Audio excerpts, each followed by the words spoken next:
என 2 முறைகள் உள்ளன. கால்களால் தடவும் பொழுது குதிகால், புறங்கால், விரல்கள் மற்றும் முன்பாதம் பயன்படுத்தப்படும். கைகளால் தடவும் பொழுது உள்ளங்கை, புறங்கை, முழங்கை, முன்கை மற்றும் விரல்கள் பயன்படுத்தப்படுகிறது.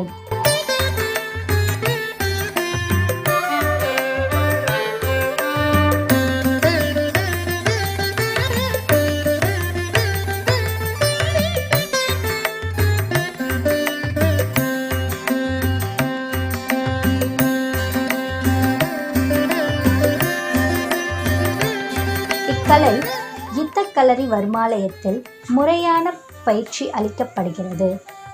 யுத்தக்களரி வர்மாலயத்தின் தலைமை ஆசான் திரு பாலசதீஷ் அவர்கள் போர் முறையிலும் வர்ம மருத்துவ முறையிலும் மிகவும் கைத்தேர்ந்தவர். மாணவர்களுக்கு முறையான பயிற்சி எளிமையாக அளிக்கப்படுகிறது. தலைமை ஆசானவர்கள் பல வருடம் அனுபவம் மிக்கவர். தமிழ் கலை கற்று தமிழின் பெருமை காக்கும்.